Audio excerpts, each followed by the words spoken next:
শীত মানে রকমারি খাবার, তার মধ্যে পিঠাপুলি হলো সবচেয়ে বেশি।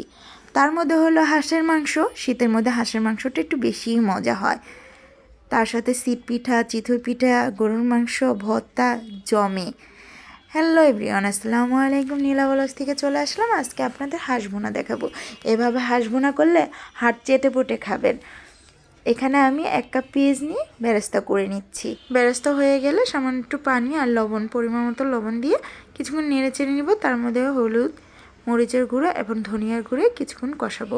কষানোর পরে দিয়ে দিব আদা রসুন, 2 চামচ আদা, 2 চামচ রসুন, তেজপাতা 2টি আর লং, এলাচ দিয়ে ভালো করে কষিয়ে নিব। যতক্ষণ পর্যন্ত তেলটা ভেসে না উঠবে ততক্ষণ পর্যন্ত কষাতে পারবো। আসলে হাতে মেখে যে হাঁস ভুনাটা করেন ওটা খেতে এতটা মজা হয় না, যতটা এভাবে কষিয়ে রান্না করলে মজা হয়। এখন আমি এখান থেকে দিয়ে দিব 1 চামচ হাঁস মশলা। এটা খুবই ভালো ফ্লেভার দেয় এবং স্বাদটা দ্বিগুণ করে। অবশ্যই এটা দেওয়ার চেষ্টা করবেন। কেউ একটু বেশি ফ্লেভার চাইলে 2 চামচও দিতে পারেন। এভাবে দিয়ে ভালো কিছুক্ষণ কষিয়ে নিয়ে তারপর ধোয়া হাঁসটা পরিষ্কার করে নিয়ে নিয়েছি, ওটা দিয়ে দিব। আসলে হাঁস খাওয়াটা যতটা মজাদায়ক হয় ততটা কষ্টদায়ক হয় এটা পরিষ্কার করা।